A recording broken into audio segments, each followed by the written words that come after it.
جب حضرت مہدی کی قیادت میں مسلمان صاحب ایمان اہل عرب یہودیوں اور عیسائیوں کی طاقت سے ٹکرائیں گے تو ان کی مدد کے لیے دو جانب سے اللہ تعالیٰ کچھ بھیجیں گے مدد. ایک تو آخری مرحلے میں مدد آئے گی حضرت مسیح عیسیٰ ابن مریم کا نزول، جو یہودیوں کی طرف رسول بنا کر بھیجے گئے تھے. انہیں یہودیوں نے اپنے خیال میں سولی پر چڑھا دیا، لیکن اللہ نے فرمایا وما صلبوہ وما قتلوہ ولکن شبہ لہم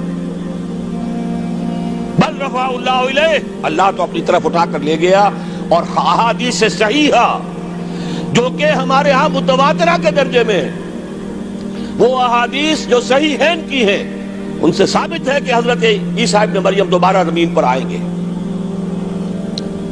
اور یہودیوں کا سب سے بڑا سرغنہ جو خود مسیح ہونے ہی کا دعویٰ کر رہا ہوگا، مسیح الدجال، اسے حضرت مسیح قتل کرے گے. لیکن ایک دوسری حدیث سے معلوم ہوتا ہے کہ مشرق سے فوجیں آئیں گی حضرت مہدی کی مدد کے لیے. یخرجون ناس من المشرق یؤدون للمہدی یعنی سلطانہ.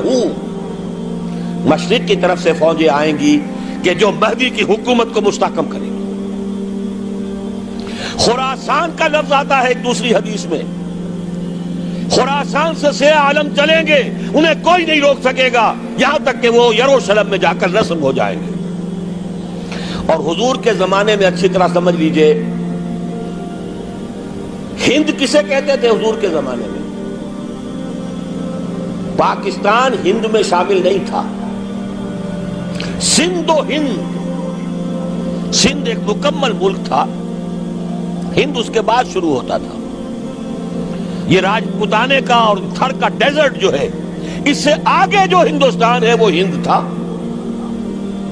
یہ جو ہمارا پاکستان ہے یہ ہمیشہ ہند میں شامل نہیں رہا.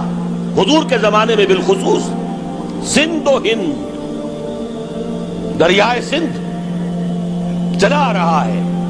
یہ ساری ٹریبیوٹریز جو پنجاب کے اندر اس کی ہیں، یہ سب ایک علیحدہ ملک ہے جو اس زمانے میں سندھ کہلاتا تھا. اور نمبر 2 یاد کیجئے، اس زمانے میں خراسان ایک علاقہ تھا جس میں موجودہ افغانستان کا 2/3، تھوڑا سا حصہ ایران کا، اور جہاں تک میں تحقیق کر سکا ہوں آج تک پاکستان کا بھی علاقہ، خاص طور پر مالاکنڈ ڈویژن جو اس خراسان میں شامل ہے.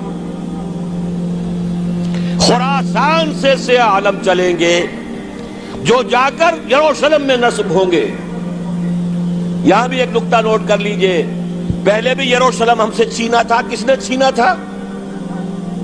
عیسائیوں نے، کروسیڈرز. واپس کون لیا؟ کس نے لیا؟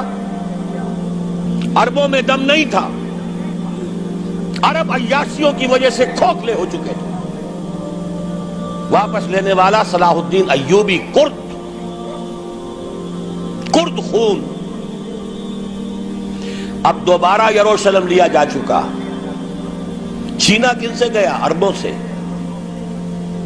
عرب واپس لے سکتے ہیں؟ کوئی اندیشہ اگر ہو سکتا تھا عراق کے بارے میں کہ شاید اس کے ایٹمک دانت نکل آئے، جو سازش کی گئی، جس طرح اس احمق اور پاگل صدام حسین کو دام میں پھنسایا گیا. صدام 100 جال، دام کہتے ہیں جال کو، 100 اس میں جو پھنسا ہے تو اگلا پچھلا کھایا پیا سب پگلوا لیا. اور ہے ہی کون؟ اس کے پاس ایٹمک ہتھیاروں کا ذخیرہ موجود ہے، اور کسی کے وہ ایٹمک دانت بھی نکلنے نہیں دے رہے. پاکستان کے اوپر کتنا دباؤ، اور ہمیں نہیں پتا کتنا کچھ دباؤ قبول کیا جا چکا. یہ تو سبھی مانتے ہیں. کیپ کر دیا گیا، روک دیا گیا، آگے تو نہیں بڑھ رہا، یہ تو سبھی مانتے ہیں. رول بیک بھی ہو گیا یا نہیں کچھ پتہ نہیں. لیکن کسی صورت یہ نہیں تسلیم کریں گے، قبول کریں گے کہ کسی مسلمان ملک کے پاس ایٹم بم آ جائے. یہودیوں کے پاس ذخیرہ موجود، سب جانتے ہیں. بہرحال یہ جان لیجئے اس علاقے سے امید ہوتی ہے سندھ اور خراسان. حالات بہت خراب ہیں ہمارے، اور حالات بہت خراب ہیں افغانستان کے بھی، لیکن حالات کے بدلتے اللہ تعالیٰ کی مشیت کے تحت دیر نہیں لگا کرتی. سیرت نبوی میں مجھے نظر آتا ہے سن 10 میں 10 نبوی ہجرت سے 3 سال پہلے 2.5 سال پہلے کہیں سے کوئی امید کی کرن نظر نہیں آتی تھی کہ عرب میں اسلامی حکومت قائم ہو جائے گی.